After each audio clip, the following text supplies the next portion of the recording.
Muito bem, pessoal. Definido o design do nosso site, agora nós vamos partir para a operacionalização, ou seja, vamos fazer com que esses botões aqui funcionem ao ser pressionados, ok? Então, aqui na pasta do nosso projeto, eu vou criar aqui uma nova pasta, JS, e dentro dessa pasta eu vou criar um novo arquivo, que eu vou chamar de script.js. Muito bem. Vamos voltar no nosso HTML primeiramente, depois a gente retorna aqui para poder editar esse arquivo. O que nós queremos? Nós queremos que quando um dos 4 botões for clicado, que alguma ação seja disparada. Então, como nós vimos na aula introdutória de JavaScript, a gente pode associar a esse botão um evento chamado onClick e dizer que, ao se clicar nesse botão, uma função chamada, por exemplo, calcular, será executada. Tá?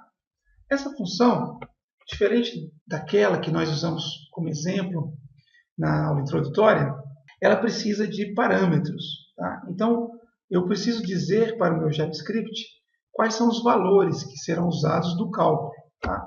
Então, vou dizer que o primeiro parâmetro vai ser aquele identificado por num1.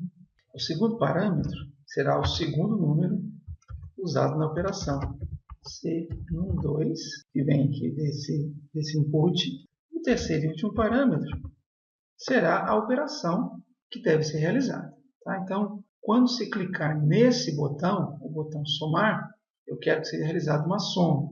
Então, vou colocar aqui um sinalzinho de cruz, só para poder indicar que tipo de operação eu quero calcular. E esse mesmo atributo deve ser colocado nos demais botões, alterando simplesmente o operador. Então, aqui subtrair é menos, aqui multiplicar, eu vou colocar um asterisco, que normalmente é usado para representar a multiplicação, e aqui para dividir eu vou colocar uma barra. Salvei. Se eu atualizar a página e clicar em qualquer um dos botões, nada ainda vai ser realizado. Por quê? Porque eu tenho agora que definir essa função. Eu estou dizendo o seguinte, que quando eu clicar em um desses botões, a função calcular vai ser chamada. Mas onde ela está? Em que local eu encontro essa função? Bom, então eu vou definir essa função aqui dentro do meu arquivo de script. Então vamos lá. Como é que a gente define uma função em JavaScript? A palavra function, como nós tínhamos dito anteriormente, o nome da função, que nós já tínhamos definido que seria calcular, e entre parênteses os parâmetros que serão recebidos por essa função.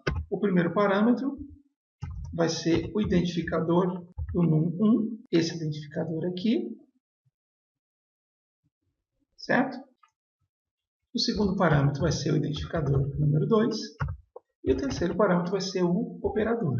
Dentro da minha função, eu vou dizer então como que o cálculo será realizado. Então, basicamente, eu vou fazer o seguinte, eu vou criar uma variável chamada num1, que vai pegar o valor do input identificado por id num1. Então, eu vou chamar aqui o meu objeto document, acessar a função getElementById, vou passar para ele o ID que eu quero selecionar, e desse ID eu quero o valor. Vou fazer a mesma coisa para o ID, para o número 2. A variável número 2 vai receber o valor do elemento cujo ID é id num2. Para a gente poder testar, a gente pode fazer isso aqui. Ó. A gente pode fazer um console log e pedir para poder mostrar os valores de num1 e num2 para nós podermos visualizar. Vamos salvar esse JavaScript aqui. E vamos fazer o seguinte, né? Lá no index.html, eu vou colocar aqui um script indicando onde está o nosso arquivo. Vamos fechar aqui a tag, salvar. Vamos no navegador, atualizar. E vamos abrir aqui o nosso console. Cá, console. E olha só, se eu digitar um valor aqui, 1 primeiro número e 2 para o segundo número, qualquer um dos botões que eu clicar, ele vai mostrar aqui os valores na tela, 1 e 2, quer dizer que ele está conseguindo capturar os valores que foram colocados em cada um dos dois inputs e está jogando na tela. Tá? Se eu deixar um dos inputs vazios, clicar em qualquer botão, ele mostra apenas o conteúdo daquele input que possui algum tipo de valor. Ok? Porém, o nosso objetivo é fazer com que os valores sejam apresentados aqui, neste label. Tá? Então, vou fechar isso aqui. Vamos lá no nosso brackets. Vamos abrir o nosso JavaScript novamente. Vamos fazer o seguinte, ao invés de enviar os valores dos elementos para o console log, eu vou então obter aqui o label, onde esse elemento deve ser colocado. Tá? Vamos colocar aqui o ID do label, vamos lá na HTML, para poder verificar qual é esse ID. Está aqui, ó, é result. Vou copiar isso aqui, vou colar aqui, vou usar o método innerHTML e vou dizer, por exemplo, que esse label vai receber o valor de num1. Tá? Então, ponto e vírgula, salvei, vamos lá no navegador, vamos atualizar, vamos digitar aqui qualquer valor aqui no primeiro input, e quando eu clico em qualquer um dos botões por enquanto, o valor que está aqui vem para o label aqui de baixo. Tá? Vamos ajeitar agora para poder fazer com que aqui apareça uma mensagem adequada conforme o botão que eu cliquei. Certo? Então, se a gente clicar no botão somar, eu quero que aqui apareça o resultado da soma dos dois números. Para a gente poder fazer isso, tem várias formas. Uma delas é usando o comando condicional if. Então, vou verificar se o operador passado por parâmetro, aqui, ó, identificado pelo nome OP, é igual ao sinalzinho de mais. Se isso for verdade, o que eu quero que aconteça? Eu quero que o label result receba não apenas num1, mas eu quero que receba num1 mais num2, ou seja, a soma dos dois valores.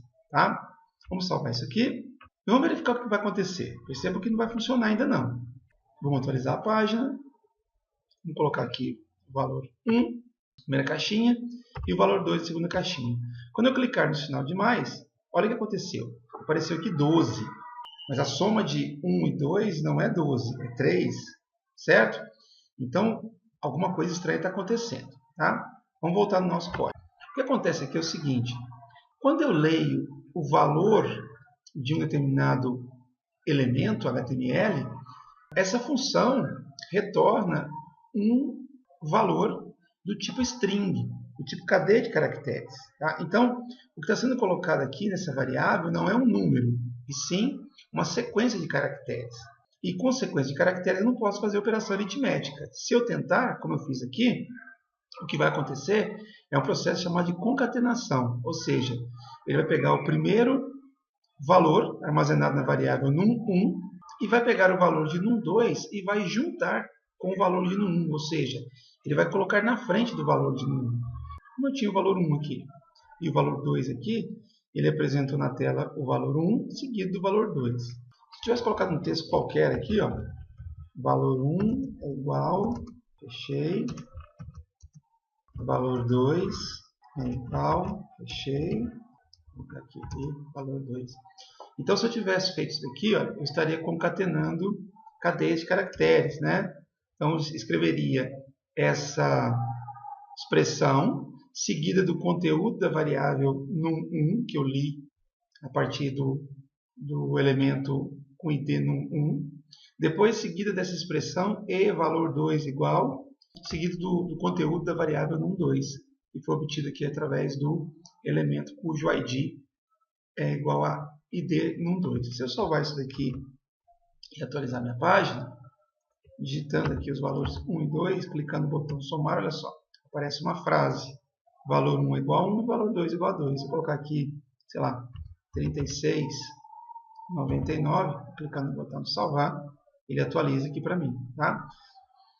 Observe uma outra coisa, se eu clicar no botão, vamos apagar isso aqui, ó. Se eu clicar no botão de menos, de vezes, de dividir, nada vai acontecer, mesmo que eu coloque valores, ó, porque eu não implementei ainda a funcionalidade para esses botões. Eu não disse o que fazer quando o operador menos, vezes ou dividido for recebido. certo? Vamos voltar ao nosso código. Então, antes de implementar a funcionalidade dos outros botões, vamos resolver essa questão aqui primeiro, tá? Então, eu desejo que, ao clicar no botão de soma, apareça aqui o resultado da expressão aritmética num 1 mais num 2. Então, para que isso aqui funcione da maneira adequada, eu preciso transformar esse valor, que é do tipo string, para um tipo numérico, tá? Então, eu vou colocar toda essa chamada aqui da função, entre parênteses, e vou pedir para que esse conteúdo seja convertido para float, tá? Ou seja, ele seja convertido para o formato numérico. No caso aqui, estou pedindo para converter para o número real. Poderia ser para o número inteiro. E a mesma coisa eu vou fazer aqui embaixo. Pedir para que esse valor, aquele que vem de documentos.getElementById id num2.value, seja convertido para um valor real. Se eu salvar isso aqui e voltar lá no meu navegador, atualizando a página, se eu colocar aqui 2 e 5, por exemplo, ao clicar no botão mais, agora sim, ele exibe o resultado da soma e não a concatenação de strings. Se eu clicar no botão menos, vezes e dividir, por enquanto ainda nada vai acontecer. Ok? Voltando para o nosso código, nós vamos agora replicar essa estrutura para as demais operações. Tá? Então, se o operador for o sinal de menos, eu vou fazer uma operação de subtração aqui. Se o operador for igual a um sinal de asterisco, eu vou fazer uma multiplicação aqui. E, finalmente, se o operador for um sinal, uma barra, né, eu vou fazer aqui uma divisão. Salvei, atualizei a página. Olha só, vou colocar aqui 4 e 2. Se eu clicar no botão soma, ele mostra o valor 6 aqui embaixo. 4 mais 2 é igual a 6. Se eu clicar no botão de subtração, ele mostra 2. 4 menos 2 é igual a 2. Se eu clicar no botão de multiplicação, ele mostra 8. 4 vezes 2 é igual a 8. E se eu clicar no botão de divisão, ele mostra 2 também, porque 4 dividido por 2 é igual a 2. Tudo bem, pessoal? Bom, essa construção, apesar de funcional, ela não é a sequência mais eficiente que nós podemos ter. Tá? Existe uma outra estrutura condicional, chamada de switch, que pode substituir esses 4 ifs que a gente tem aqui. Tá? O que acontece? Se eu deixar esses 4 ifs, cada vez que eu chamar essa função, ele vai comparar o operador com todas as 4 possibilidades. Tá? Mesmo que o operador seja o sinal de mais, e ele execute essa opção aqui, essa instrução de soma, ele ainda iria comparar o operador com o sinal de menos, de vezes, dividir, tá? Realizando operações necessárias, já que a operação já foi realizada. Tá? Então, com o switch, eu posso fazer o seguinte, eu posso informar aqui o nome da variável que eu quero avaliar, tá? E dentro do switch eu coloco diversos cases para cada uma das possibilidades que eu tenho. Então, o primeiro case é o sinal de mais, o segundo case é o sinal de menos, o terceiro case o sinal de vezes e o quarto case o sinal de divisão. Tá? Então, o que acontece? Para cada uma das possibilidades que eu coloquei aqui no if, eu repeti dentro do switch case. Estou dizendo o seguinte, caso o parâmetro OP seja igual ao sinal de mais, ele vai realizar um conjunto de ações que eu vou colocar aqui na frente. Uma das ações é essa aqui, a mesma que eu tinha previsto para o comando if OP igual a mais. Tá? Para os demais cases, eu vou fazer algo semelhante ao que tinha sido realizado nos seus respectivos if. Então, caso o operador seja o sinal de menos, ele vai executar uma subtração. Caso o operador seja um sinal de multiplicação, ele vai então realizar essa operação. E caso o operador seja uma barra, ele vai executar a divisão. Esses comandos, ou essa estrutura, substitui toda essa sequência aqui de comandos if. Tá? O comando switch case necessita, em cada um dos cases, em cada uma cláusula, o comando break. Tá? Esse comando break ele é utilizado para poder interromper a sequência de execução de comandos. Né? Por que isso aqui é importante? O switch funciona da seguinte forma. Caso o elemento colocado aqui seja igual, por exemplo, ao primeiro case, então ele executa o comando especificado, e se não for colocado um break, ele executa todos os outros. Tá? Então, para que o comportamento do switch case seja equivalente ao if que nós tínhamos aqui, eu preciso colocar um break ao final de cada um dos cases. Então, ele vai executar o comando e vai quebrar a sequência de execução do switch, passando, caso exista, para o próximo comando aqui depois do fecha-chaves. Ok? Vamos salvar e vamos verificar como é que fica no navegador. Então, perceba, se eu executar aqui 8 e 2, se eu pedir para somar, ele mostra 4.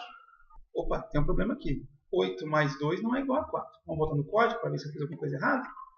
Então, caso o operador seja o sinal de mais, ele vai fazer aqui uma soma e não uma divisão. Salvei. Vamos voltar no navegador, atualizando a página. 8, 2. E agora sim, 8 mais 2 igual a 10, 8 menos 2 igual a 6, 8 vezes 2 igual a 16 e 8 dividido por 2 igual a 4. Ok? A gente precisa fazer aqui mais duas coisinhas para poder finalizar o nosso projeto. Tá? Observe, primeiramente, que quando eu inicializo a minha página, está escrito teste aqui ainda, que não é desejável. Quando eu coloco valores no input box e clico em qualquer um dos botões, aparece um número, digamos, solto. Né? A gente vai melhorar essa mensagem. Vou fazer o seguinte, eu vou lá no HTML, ao invés de teste, eu vou colocar aqui a palavra resultado, 2 pontos e espaço. Vamos copiar isso aqui. E lá no meu JavaScript, vamos salvar aqui o index, né? Para não esquecer, salvei. E lá no meu JavaScript, eu vou fazer o seguinte. Eu até poderia colocar isso daqui, tá? Mas para não ficar muito carregado, muito poluído, eu vou fazer isso aqui. Ó. Eu vou pedir para poder colocar no meu elemento identificado por result, a expressão resultado, que é uma palavra que já está lá, tá? Mas eu vou pedir para repetir, concatenado do valor que foi obtido aqui em uma dessas operações. Tá? Então, vou fazer o seguinte, eu vou criar uma variável aqui em cima, chamada resultado. Essa variável, a princípio, não tem valor algum. Aqui dentro do meu switch case, ao invés de usar o getElementById, eu vou colocar aqui a variável resultado. Ou seja, eu vou dizer para que o resultado da operação seja colocado numa variável e não enviado diretamente para a tela do meu navegador. E ao final desse switch case, seja qual for a operação realizada, eu então peço para poder colocar na tela, na tag label, que tem o ID result, a palavra resultado acrescentada, acrescida do conteúdo da variável resultado. Salvei, vamos lá no navegador, atualizei. Tá? Então, olha só, ao invés de teste, aparece aqui a palavra resultado. Quando eu coloco aqui 2 e 3 e peço para somar, olha que legal, resultado 5, resultado menos 1, resultado 6, resultado 0.666, que é uma divisão de 2 por 3 aqui. Ok? E a última coisa que a gente precisa fazer aqui é o seguinte, se eu colocar qualquer valor aqui no primeiro número e colocar o segundo número 0, olha o que vai acontecer. Se eu pedir para somar, 2 mais 0 é 2. Se eu pedir para subtrair, 2 menos 0 é 2. Se eu pedir para multiplicar, 2 vezes 0 é 0. E se eu pedir para dividir, eu tenho aqui o resultado infinity, né? Porque eu não posso fazer divisão por 0. Então, a gente precisa tratar essa questão aqui. Caso o segundo número seja 0, eu não posso tentar fazer divisão. Vamos voltar no código? Então, caso seja uma divisão, eu vou quebrar isso aqui para a linha de baixo, para ficar mais fácil para vocês entenderem. Vamos fazer o seguinte. Antes de tentar fazer essa divisão, eu vou fazer uma verificação, eu vou fazer um condicional. Eu vou verificar se o 2, o segundo valor, é igual a 0. Se ele for igual a 0, eu não vou fazer essa operação, eu vou dar uma mensagem para o usuário. Tá? E o condicional if oferece aqui uma cláusula adicional, uma cláusula else. Né? O else, se vocês se lembrarem das linguagens de programação, ele é o contrário do if, ou seja, se isso aqui for verdade, alguma coisa vai ser feita, que eu vou escrever aqui ainda. Se não, quer dizer, se isso aqui não for verdade, ou seja, se o número 2 for diferente de 0, então ele vai executar a operação e colocar o resultado aqui. Ok? Bom, se o valor for igual a 0, o número 2 for igual a 0, eu vou simplesmente pedir para poder dar uma mensagem, né? Divisão por 0. Divisão por 0. Tá? Salvei, atualizei a página. Então, se eu colocar aqui 2 e 0 e pedir para dividir, ele vai dar como resultado a frase divisão por 0. Qualquer outra operação, ele vai executar normalmente. Caso o segundo operando seja diferente de 0, ele faria todas as operações de maneira normal. Ok? Bom, pessoal, então, para essa semana, o objetivo era mostrar para vocês uma aplicação que pudesse usar todos os elementos, todos os recursos que nós trabalhamos até agora. O HTML, o CSS e o JavaScript. Como recomendação aí de exercício, eu sugiro que vocês façam aqui a validação de existência de valores nos campos. Caso um dos campos seja vazio, observe que a nossa calculadora está apresentando aqui um valor estranho, né? NaN, né? Not a number, não é número. O resultado não é um número, isso para qualquer operador. Então a ideia é vocês trabalharem aqui nesse projeto fazendo essa verificação. Caso um dos campos seja vazio, uma mensagem de erro seja dada aqui, né, solicitando o preenchimento do campo antes que a operação seja realizada. Ok? Bom, espero que vocês tenham gostado dessa videoaula e nos vemos na próxima semana. Um abraço e até lá!